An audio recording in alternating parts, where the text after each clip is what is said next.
Hello students, मैं आप लोगों का वेलकम करता हूं अपने क्लास में जेएमएस केमिस्ट्री सॉल्यूशंस में।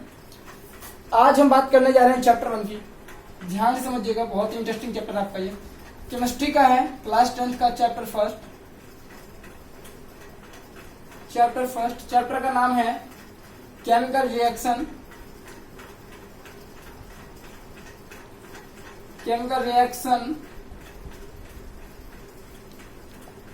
And equation. ठीक है, चैप्टर का नाम ही है केमिकल रिएक्शन एंड इक्वेशन। तो आपको आइडिया लग गया होगा ये जो चैप्टर है किस बारे में है। ये हमारा है केमिकल रिएक्शन और उसके इक्वेशन के बारे में। तो केमिकल रिएक्शन के बारे में स्टडी करने से पहले मैं ये बताना चाहता हूं आप लोगों को, ये जो केमिकल रिएक्शन होता है, ठीक है, ये होता क्या, व्हाट इज केमिकल रिएक्शन। पहला ही क्वेश्चन हमारा कि अगर आपसे कोई पूछेगी सर ये केमिकल रिएक्शन क्या होता है, तो इसका जो डेफिनेशन है वो मैं यहाँ पर लिख रहा हूँ। ठीक है, तो नोट डाउन करो डेफिनेशन क्या है। The process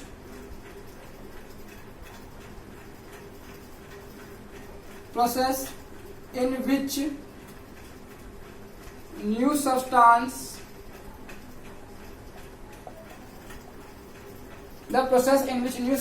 are formed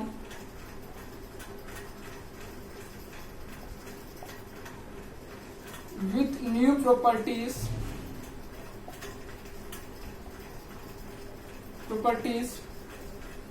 is called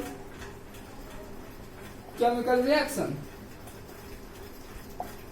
Okay, I hope ये सिंपल लैंग्वेज डेफिनेशंस अगर अभी भी समझ में नहीं आए तो मैं समझाता हूँ। देखो, एक्चुअली में होता क्या है, जो कोई सब्सटेंस फॉर्म होता है, मान लो कहीं रिएक्शन हुआ आपका, ठीक है, इसको ऐसे समझते हैं। आपने 9th क्लास में एक कॉन्सेप्ट पढ़ा होगा चेंज, समझाने के लिए बता रहा हूँ, एग्जांपल दे रहा हूँ चेंज।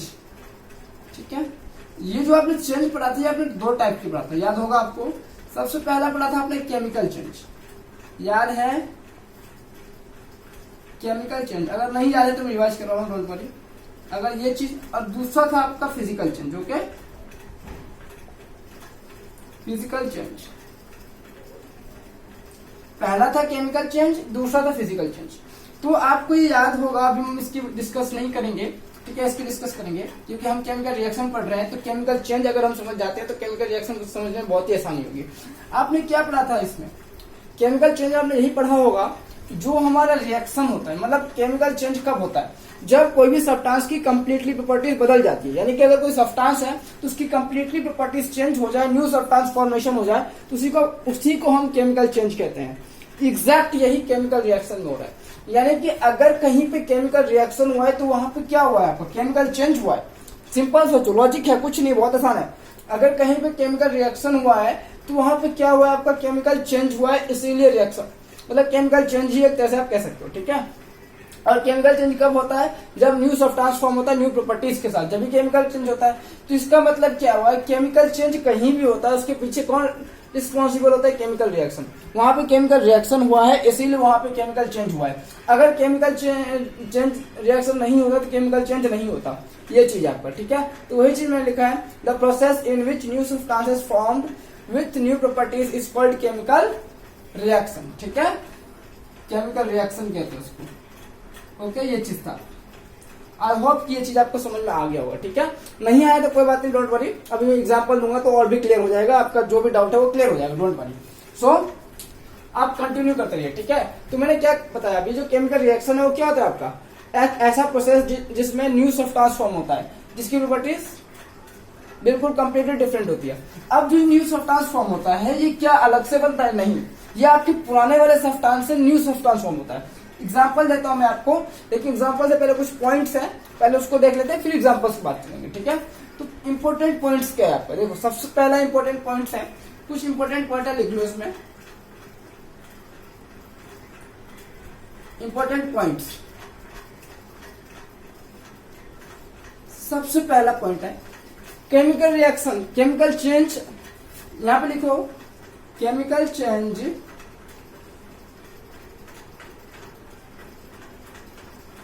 occur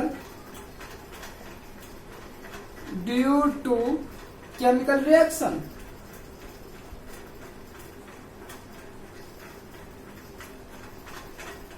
सिंपल सी बात है, अगर कहीं भी केमिकल चेंज हुआ है तो क्यों हुआ है? क्योंकि वहां पे केमिकल रिएक्शन प्रोसीड हुआ है। अगर केमिकल रिएक्शन नहीं होता तो केमिकल चेंज नहीं होता। दूसरा पॉइंट, जहां कहीं भी केमिकल रिएक्शन होता है तो वहां पे क्या होता है? बॉन्ड का फॉर्मेशन। देखो अब कोई भी सब्सटेंस मान लो, ठीक है, आप जानते हो सब्सटेंस किससे मिलकर बना होता है? एटम्स या मॉलिक्यूल से मिलकर बना होता है। इतना क्लियर है? कोई भी सब्सटेंस आपने पढ़ा है 9th क्लास के चैप्टर फर्स्ट में, कोई भी सब्सटेंस किससे मिलकर बना होता है? एटम्स या मॉलिक्यूल से मिलकर बना होता है। इतना क्लियर है? अब ये जो एटम्स और मॉलिक्यूल्स है किसी न किसी तरीके से किसी न किसी फोर्स ऑफ अट्रैक्शन से, किसी न किसी बॉन्ड से कनेक्टेड होते हैं, ठीक है। तो जब केमिकल रिएक्शन होता है तो ये बॉन्ड क्या होता है? जो पुराने वाले बॉन्ड है, पुराने वाले सब्सटेंस है, उसका बॉन्ड टूटता है और जो नया सब्सटेंस फॉर्म हुआ है उसके साथ जाके न्यू बॉन्ड फॉर्मेशन होता है। तो हम कह सकते हैं जब कहीं भी केमिकल रिएक्शन होता है तो वहां पे क्या होता है? रीफॉर्मेशन ऑफ केमिकल बॉन्ड, यानी कि वहां पे केमिकल बॉन्ड का रीफॉर्मेशन हुआ है, यानी कि ओल्ड बॉन्ड टूटता है और न्यू बॉन्ड फॉर्मेशन होता है। हम क्या लिख सकते हैं? रीअरेंजमेंट ऑफ एटम्स और मॉलिक्यूल। देखो कितना अच्छी बात है। हम ये भी कह सकते हैं ना केमिकल रिएक्शन का मतलब क्या है? Rearrangement of atoms of molecule in a substance. Okay, तो क्या लिख सकते हैं?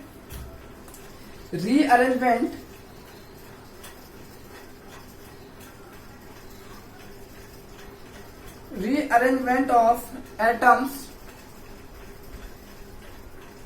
और molecules in a substance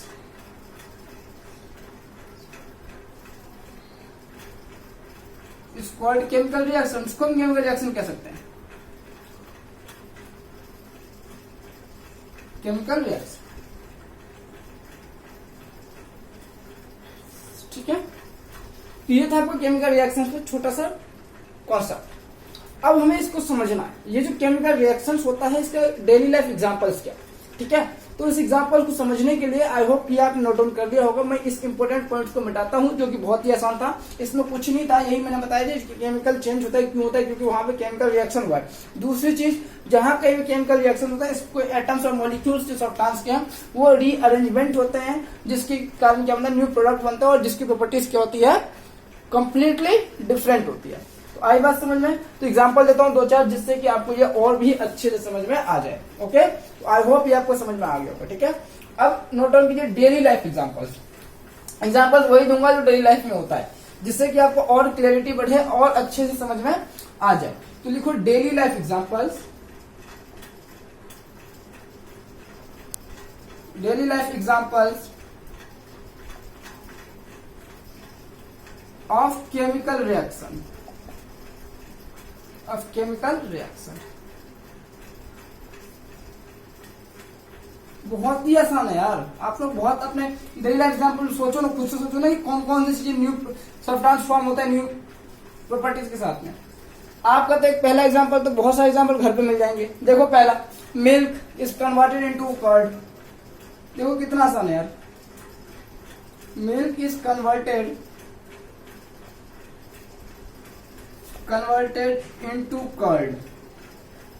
अब बताओ, ये डेफिनेशन था, मिल्क था, इसकी प्रॉपर्टीज अलग थी, इसी से क्या बना है? कर्ड बना है। इसकी प्रॉपर्टीज क्या है? क्या इसी के जैसे है?